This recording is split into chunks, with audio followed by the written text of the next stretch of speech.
बिस्मिल्लाहिर्रहमानिर्रहीम। First year आज हम चैप्टर 1 के एक्सरसाइज के क्वेश्चन सॉल्व करेंगे।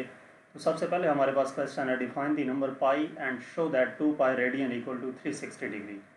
हमने पाई की डेफिनेशन बतानी है और ये प्रूव करना है कि 2 pi radian equal to 360 degree होता है। पाई की डेफिनेशन क्या है? The number pi is defined as the circumference of a circle divided by the diameter of the same circle. कि एक हमारे पास सर्कल है और उसका जो सरकमफेरेंस है उसको डिवाइड करें किससे? उसी सर्कल के डायामीटर से। तो हमारे पास क्या आएगा? पाई आएगा। सरकमफेरेंस क्या होता है? सरकमफेरेंस बेसिकली उस सर्कल के एजेस का लीनियर डिस्टेंस है। यानी कि कोई भी सर्कल हमारे पास मौजूद है तो उस सर्कल के जो एजेस हैं, जो किनारा है, जो सर्कल की बाउंड्री हमने ड्रॉ की हुई है, उस सर्कल का लीनियर डिस्टेंस, उसको हम सरकमफेरेंस का नाम देते हैं। तो सरकमफेरेंस को डिवाइड करें किससे?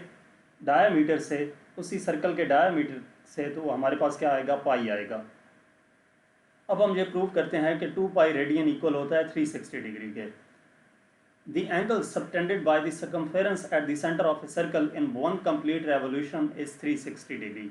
कि वो एंगल जो सरकमफेरेंस बनाएगा सेंटर के साथ किसी भी सर्कल के, वो किसके इक्वल होगा? One complete revolution is 360 degree. यानी कि वो एंगल जो होगा वो 360 डिग्री होगा।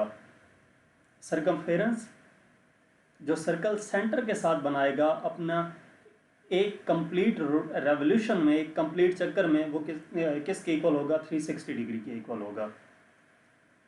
For one revolution theta equal to 360 degree. ये वही जो ऊपर स्टेटमेंट लिखी है उसको हमने मैथमेटिकल फॉर्म में लिख दिया है, थीटा इक्वल टू 360 डिग्री। इसको इक्वेशन 1 का नाम दे दिया है। लेकिन हमारे पास theta equal to S over R होता है। ये थ्योरी में फार्मूला मौजूद है फर्स्ट चैप्टर में, theta equal to S over R होता है। तो हम क्या करेंगे? For one revolution length of arc is S equal to 2 pi R. एक कंप्लीट रेवोल्यूशन के लिए जो डिस्टेंस होगा, आर्क की जो लेंथ होगी, वो किसके इक्वल होगी? 2 पाई आर के इक्वल होगी। 2 पाई आर के कहाँ से आया? ये basically area of the circle है। तो हमने 2 pi R S equal to 2 pi R लिख दिया। अब इस एस की वैल्यू को हम इक्वेशन 2 में पुट करेंगे यहाँ पर। तो ये theta equal to 2 pi R divided by R आ जाएगा। आर से कैंसिल हो जाएगा तो थीटा इक्वल आ जाएगा 2 पाई रेडियन के। ये हमारे पास इक्वेशन 3 आ गई। तो अब अगर हम इक्वेशन 1 और इक्वेशन 3 को कंपेयर करें तो लेफ्ट हैंड साइड थीटा है और राइट हैंड साइड हमारे पास किसके इक्वल आएगा? 360। 2 pi radian equal to 360 degree. ठीक है, तो ये हमारे पास इसका प्रूफ आ गया कि 2 पाई रेडियन इक्वल होता है 360 डिग्री के। नेक्स्ट क्वेश्चन है, define the terms error, uncertainty, precision and accuracy in A measurement. कि किसी भी मेजरमेंट में एरर, अनसर्टेनिटी, प्रिसीजन और एक्यूरेसी क्या होती है वो हमने बतानी है। तो सबसे पहले एरर क्या है? The difference between the measured value and the actual value is called error. Error की डेफिनेशन क्या है? ये बेसिकली एरर एक डिफरेंस है किन दो चीज़ों के दरमियान, एक मेजर्ड वैल्यू और दूसरा एक्चुअल वैल्यू। कोई भी चीज़ हम मेजर करते हैं तो उसकी एक एक्यूरेट वैल्यू होती है, जो एक उसकी एक्चुअल वैल्यू होती है, और एक वो वैल्यू होती है जो हम मेजर करते हैं। तो इन दो वैल्यूज़ के दरमियान जो डिफरेंस आएगा उसको एरर का नाम देते हैं। दूसरा क्या है? Uncertainty. The error due to imperfection of a person, limitations of operators and change in the environment is known as uncertainty। uncertainty क्या होगी? कि कोई भी पर्सन है, कोई भी आदमी है, वो क्या कर रहा है? ऑपरेटर्स यूज़ कर रहा है, उसको ऑपरेटर सही तरह से यूज़ नहीं करना आता, वो परफेक्ट नहीं है उस ऑपरेटर्स को यूज़ करने में। तो वो जो एरर आएगा उसको क्या नाम देंगे? अनसर्टेनिटी का नाम देंगे। दूसरा, लिमिटेशन ऑफ ऑपरेटर्स। ऑपरेटर्स में कुछ लिमिटेशंस हो सकती हैं, उनकी वजह से जो एरर आएगा उसको अनसर्टेनिटी का नाम देंगे। या चेंज इन एनवायरनमेंट में चेंज आ जाता है तो उसकी वजह से जो एरर आएगा उसको भी अनसर्टेनिटी का नाम देंगे। नेक्स्ट प्रिसीजन है, the precision of A measurement associated with the least count of the measuring instrument. ये किस चीज़ पे डिपेंड कर रहा होता है? किसी भी जो भी इंस्ट्रूमेंट हम यूज़ कर रहे हैं उसका जो लीस्ट काउंट है उस पर डिपेंड कर रहा होता है precision. Smaller the least count better will be it's precision. कि जितने स्मॉल लीस्ट काउंट होगा, लीस्ट काउंट की वैल्यू जितनी स्मॉल होगी, आंसर उतना प्रिसाइज होगा, जो मेजरमेंट है वो उतनी ज़्यादा प्रिसाइज होगी, उतनी एक्यूरेट होगी। नेक्स्ट है accuracy. The accuracy is associated with magnitude of fractional or relative error in that measurement. कि हम कोई भी मेजरमेंट करते हैं तो उसका जो फ्रैक्शनल या रिलेटिव एरर है उसके मैग्नीट्यूड के साथ एसोसिएट कर रही होती है accuracy. Smaller the magnitude of the fractional और relative error better will be its accuracy. कि जितना ज़्यादा फ्रैक्शनल या रिलेटिव एरर कम होगा उतना क्या होगा, एक्यूरेसी हमारे पास ज़्यादा होगी, अच्छी होगी, हमारे पास आंसर ठीक आएगा. यानी कि फ्रैक्शनल या रिलेटिव एरर जितना कम होगा उतना हमारे पास आंसर एक्यूरेट आएगा.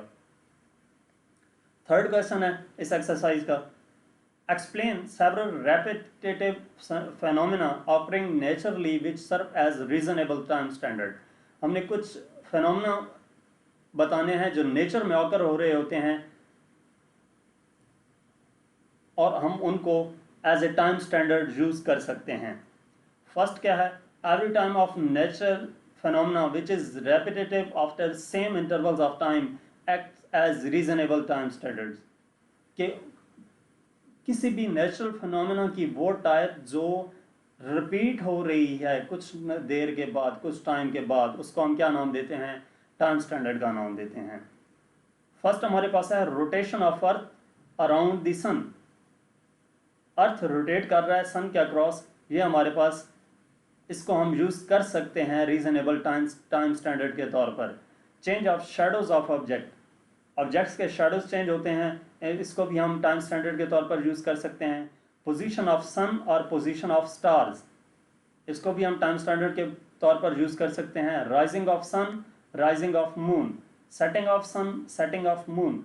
Pulse rate of human brain का जो पल्स रेट है उसको भी हम क्या कर सकते हैं, टाइम स्टैंडर्ड के तौर पर यूज़ कर सकते हैं.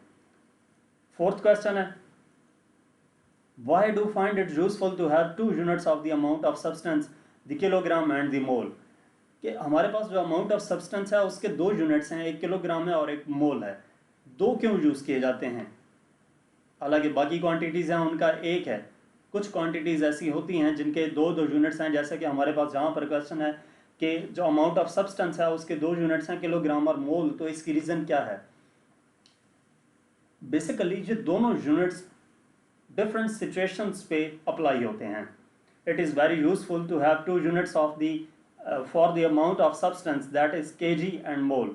अब किलोग्राम किस लिए यूज़ किया जाता है, kilogram is a macro level unit, it gives only the amount of substance.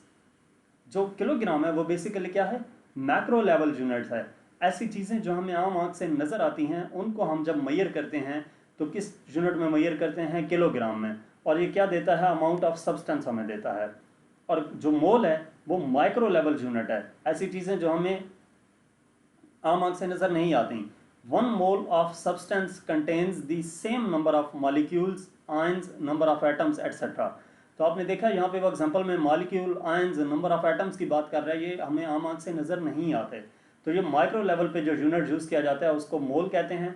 और इसमें 1 मोल इक्वल होता है उतने ही नंबर ऑफ मॉलिक्यूल्स, उतने ही नंबर ऑफ आयंस या उतने ही नंबर ऑफ एटम्स के. तो नेक्स्ट हमारे पास क्वेश्चन है, question number 5, show that the famous Einstein equation E equal to mc square is dimensionally consistent. हमने ये प्रूव करना है कि E equal to mc square जो आइंस्टाइन इक्वेशन है वो डायमेंशनली करेक्ट है. तो हमारे पास ये E equal to mc square है. सबसे पहले हम इसकी लेफ्ट हैंड साइड लेते हैं. लेफ्ट हैंड साइड हमारे पास क्या है, E एनर्जी. एनर्जी क्या है, हाफ mv स्क्वायर. आप चाहे तो काइनेटिक एनर्जी लें चाहे पोटेंशियल एनर्जी लें, दोनों से आंसर सेम आएगा. तो E equal to half mv square equal to 1/2 m d/t square. ये v जो वेलोसिटी है डिस्टेंस पर यूनिट टाइम की इक्वल होती है, मैथ एज इट इज़ रहेगा. वेलोसिटी को डिस्टेंस ओवर टाइम इसका स्क्वायर कर दिया तो ये half m d square by T square आ जाएगा. अप्लाइंग डायमेंशंस, अब हम क्या करेंगे, इस पर डायमेंशंस अप्लाई करेंगे. आपने डायमेंशंस अप्लाई करने वक्त एक बात याद रखनी है कि जो भी आपको क्वांटिटी गिवन है उस क्वांटिटी को सिंप्लीफाई करके आपने कहाँ तक लेके आना है, बेस क्वांटिटीज़ तक ले आना है. यहाँ पर हमारे पास वेलोसिटी डायरेक्ट क्वांटिटी थी, हमने इसको क्या किया, सिंप्लीफाई करके बेस क्वांटिटी तक लेके आए तमाम वैल्यूज़. तो अब इनके ऊपर हम डायमेंशंस अप्लाई करेंगे. m की डायमेंशन कैपिटल M आ गई, d डिस्टेंस है, लेंथ है इसकी कैपिटल L, स्केयर ऊपर है, स्केयर भी आ जाएगा, टी टाइम है, कैपिटल टी स्केयर आ जाएगा। अब ये टी नीचे है तो इसको जब ऊपर लेके जाएंगे तो इसकी वैल्यू नेगेटिव हो जाएगी, पावर नेगेटिव हो जाएगी, M L square T minus two हो जाएगा। तो ये देखें M L square T minus two, इसको एक ही ब्रैकेट में लिख देंगे, M L square T minus two आ जाएगा। उसके बाद हम राइट हैंड साइड देखते हैं, ये हमारे पास ई लेफ्ट हैंड साइड की डेफिनेशन आ गई, लेफ्ट हैंड साइड की डायमेंशंस आ गई। अब राइट हैंड साइड की हम देखते हैं, तो राइट हैंड साइड की डायमेंशन एम सी स्केयर है, एम सी स्केयर, इसको सी बेसिकली वेलोसिटी होती है, स्पीड ऑफ लाइट है, वेलोसिटी है, वेलोसिटी ऑफ लाइट, तो एम वी स्केयर लिख दिया। वी हमारे पास फिर क्या है, ड्राइव क्वांटिटी है, इसको बेस क्वांटिटी में रिजॉल्व किया तो वी इक्वल टू डिस्टेंस पर यूनिट टाइम होता है, तो इसका स्केयर, और इसको सिंप्लीफाई किया तो ये क्या आ गया, M D square by T square आ गया। अब हम यहाँ पे डायमेंशन अप्लाई कर देंगे तो ये क्या हो जाएगा, एम डी की जगह पे कैपिटल एल, टी की जगह पे कैपिटल टी, क्योंकि जो डायमेंशंस हैं वो एम मैस के लिए कैपिटल एम है, डिस्टेंस के लिए या लेंथ के लिए कैपिटल एल है, और टाइम टी के लिए कैपिटल डी है। तो इसको सिंप्लीफाई करेंगे तो ये आ जाएगा M L square T minus two. तो एम सी स्केयर की जो डायमेंशंस आ जाती हैं वो M L square T minus two आ जाती हैं। तो यहाँ से आप देख सकते हैं कि लेफ्ट हैंड साइड की डायमेंशंस और राइट हैंड साइड की डायमेंशंस दोनों सेम है, hence prove that E equal to M C square dimensionally correct.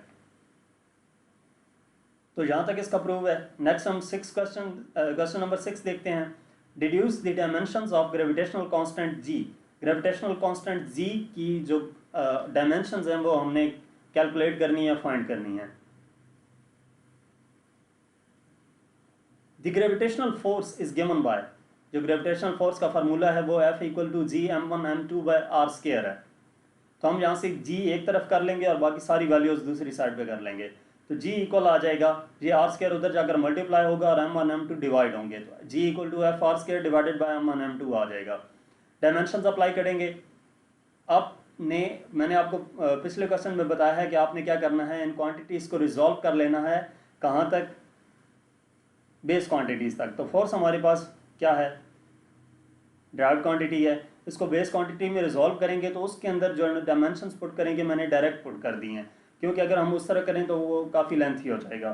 तो जी इक्वल टू जो फोर्स की डायमेंशंस हैं वो M L T minus two है, ये आपने बेशक साइड पे कैलकुलेट कर लेनी है। F equal to M A करके एक्सेलरेशन को मज़ीद डिवाइड करेंगे, वेलोसिटी पर यूनिट टाइम, फिर वेलोसिटी को मज़ीद करेंगे डिस्टेंस पर यूनिट टाइम, तो उसकी जो फाइनल फोर्स की डायमेंशंस आएंगी वो M L T minus two होगा। तो आर हमारे पास डिस्टेंस है, इसका एल स्केयर आ गया, मैस एम वन और एम टू दोनों का एम एम हम लिख देंगे। तो इसको G equal to M L T minus two L two, और ये एम टू हो जाएगा, एम की पावर टू हो जाएगी, दो एम थे, एम स्केयर हो जाएगा, तो जी इक्वल आ जाएगा। अब ये जो नीचे वैल्यू थी इसको ऊपर ले जाएंगे, M L T minus two L two M minus two, इसको एक ही ब्रैकेट में लिख देते हैं, M L T minus two L two M power minus two. तो यहाँ से आप देखें कि ये एक एम है और ये एम पावर माइनस टू है, ये एक एल है और ये एल पावर टू है, तो क्या करेंगे, बेसिस सेम है जिनकी, उनकी पावर जेड कर लेंगे, तो ये हमारे पास एम की पावर माइनस वन रह जाएगी, इसमें एल थ्री हो जाएगा और टी माइनस टू हो जाएगा। तो आप देखें M minus one L three T minus two आ जाएगा। तो ये किस चीज़ की डायमेंशंस आ गई, ग्रेविटेशनल कांस्टेंट की। नेक्स्ट क्वेश्चन देखते हैं, find the dimensions of kinetic energy. Kinetic energy की डायमेंशन फाइंड करनी है, तो kinetic energy is given by K E equal to half M V square. K E किसकी इक्वल हो जाएगा, हाफ एम वी की जगह डी बाई टी स्केयर आ जाएगा, half M D square by T square आ जाएगा। अप्लाइंग डायमेंशंस, जब डायमेंशंस अप्लाई की, एम की जगह पे कैपिटल एम, डी की जगह पे कैपिटल एल, टी की जगह पे कैपिटल टी आ जाएगा।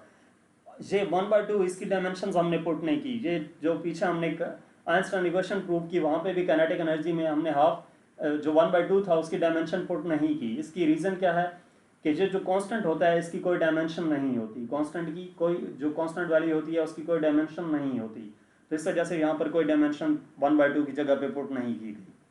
तो K E equal to M L square, ये टी पावर ऊपर जाएगी तो -2 हो जाएगी, इसको एक ब्रैकेट में लिखते हैं, एम एल स्केयर टी -2 हो जाएगा।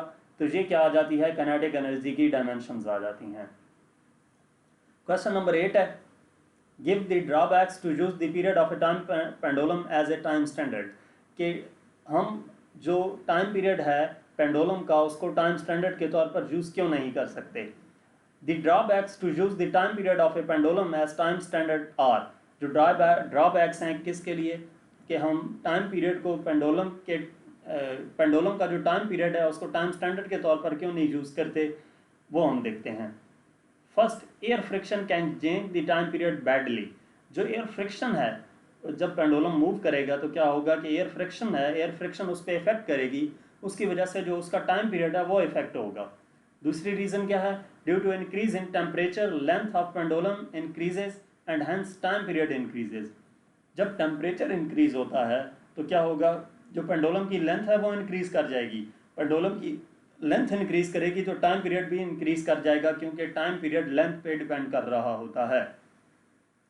थर्ड रीज़न हमारे पास क्या है, due to change in position from sea level gravitational acceleration changes and hence time period changes. यानी कि जब सी लेवल से डिस्टेंस इंक्रीज या डिक्रीज होता है तो जो टाइम पीरियड है पेंडुलम का उस पर भी इफेक्ट पड़ता है। तो अगर हम टाइम पीरियड सतह समंदर पे सी लेवल पे हम फाइंड करें वो कुछ और होगी, माउंटेन पे जाके फाइंड करें वो कुछ और होगी, मून पे जाके फाइंड करें वो कुछ और होगी। तो क्या है कि इस वजह से हम इसको टाइम स्टैंडर्ड के तौर पर नहीं ले सकते। फोर्थ रीज़न क्या है, large amplitude, wrong adjustment etcetera, कि मे बी लार्ज एम्पलीट्यूड की वजह से इफेक्ट आ जाए, या हम जो ऑपरेटर सेट कर रहे हैं वही रॉन्ग एडजस्टमेंट हो और उसको हम सही तरीके से एडजस्ट ना करें तो उसमें भी काफ़ी सारे एरर्स आने का ख़तरा है। इस वजह से जो पेंडुलम है उसको हम टाइम स्टैंडर्ड के तौर पर यूज़ नहीं करते। नेक्स्ट क्वेश्चन नंबर 9 है, are radians and steradians the basic units of SI? Justify your answer. कि रेडियंस और स्टी रेडियंस बेसिक यूनिट्स हैं SI के सिस्टम इंटरनेशनल के, हमने आंसर जस्टिफाइड करना है। तो the general conference on weight and measures has not yet classified certain units of SI under either based units और डिराइव्ड यूनिट्स। जो जनरल कॉन्फ्रेंस हुई थी वेट और मेजर्स की, उसमें कुछ क्वांटिटीज़ ऐसी थीं जिनको ना तो बेस यूनिट्स का दर्जा दिया गया था और ना ही डिराइव्ड यूनिट्स का दर्जा दिया गया था। उनकी क्लासिफिकेशन प्रॉपर तौर पर नहीं की गई थी। उन यूनिट्स को क्या नाम दिया गया था, सप्लीमेंट्री यूनिट्स का नाम दिया गया था। Till now this contains only 2 units of purely geometrical quantities. उस वक्त से 1960 में वो कॉन्फ्रेंस हुई थी, 1960 से अब तक वो दोनों यूनिट्स क्या हैं, प्योरली ज्योमेट्रिकल क्वांटिटीज हैं। वो दोनों यूनिट्स सप्लीमेंट्री यूनिट्स हैं और वो क्या हैं, प्योरली ज्योमेट्रिकल क्वांटिटीज हैं। They are plane angle measured in radians and solid angle measured in steradians. अब वो हैं क्या, वो दो क्वांटिटीज़ कौन सी हैं, या वो दो जो ज्योमेट्रिकल क्वांटिटीज़ हैं वो कौन सी हैं? वो प्लेन एंगल है जिसको हम रेडियंस में मेजर करते हैं, या फिर सॉलिड एंगल है जिसको हम स्टी रेडियन में मेजर करते हैं। So the radians and स्टी radians are not the basic units of SI, but they are supplementary units। कि radiance and steradians basic units नहीं हैं, वो क्या हैं, सप्लीमेंट्री यूनिट्स हैं। नेक्स्ट क्वेश्चन है इस एक्सरसाइज का, question number 10, what does the word micro signify in the words microwave oven? Microwave oven में माइक्रो वर्ड का क्या मतलब है? तो इसका आंसर क्या है, the word micro in the words microwave oven means that electromagnetic waves produced in microwave oven have the shortest wavelengths of all the radio waves because micro means very small। जो micro word है microwave oven में, उसका मतलब क्या है, जो basically microwave oven में electromagnetic waves use की जाती हैं, इलेक्ट्रोमैग्नेटिक वेव्स प्रोड्यूस हो रही होती हैं जिनकी वेवलेंथ शॉर्टेस्ट है। रेडियो वेव्स में शॉर्टेस्ट वेवलेंथ किन की है, माइक्रोवेव्स की है, इलेक्ट्रोमैग्नेटिक वेव्स की है। तो इस वजह से जो माइक्रो है, माइक्रो का मतलब बहुत स्मॉल है, इस वजह से क्या किया जाता है, उसको माइक्रोवेव ओवन कहते हैं। Typically microwave oven has the frequency 2450 megahertz which corresponds to a wavelength range of 122 millimetre. तो जो टाइपिकली माइक्रोवेव ओवन होते हैं उनकी जो फ्रीक्वेंसी होती है वो 2450 मेगाहर्ट्ज के इक्वल होती है। तो यहाँ तक हमारे इस एक्सरसाइज के शॉर्ट क्वेश्चंस थे, बल्कि इससे आगे नेक्स्ट भी है, हमारे पास 11 क्वेश्चन है। An old saying is that a chain is only as strong as its weakest link। What analog statements can you make regarding experiment data used in computation? कि एक पुरानी कहावत है कि जो चेन है वो उतनी ज़्यादा स्ट्रॉन्ग होगी जितना कि उसका जो वीकेस्ट लिंक है वो स्ट्रॉन्ग होगा। तो हमने इसी तरह एक एनालॉग स्टेटमेंट देनी है किस से रिलेटेड एक्सपेरिमेंट डाटा जो कंप्यूटेशन में यूज़ किया जाता है। The analog statement is an experimental data is only as much accurate as its reading contains minimum error. तो जो कंप्यूटेशन से रिलेटेड इस तरह की स्टेटमेंट है वो क्या है? Analogue statement, an experimental data is only as much accurate as its reading contains minimum error. कि कोई भी एक्सपेरिमेंटल डाटा उतना ज़्यादा एक्यूरेट होगा जितना कि उसकी रीडिंग में जो एरर है वो मिनिमम हो।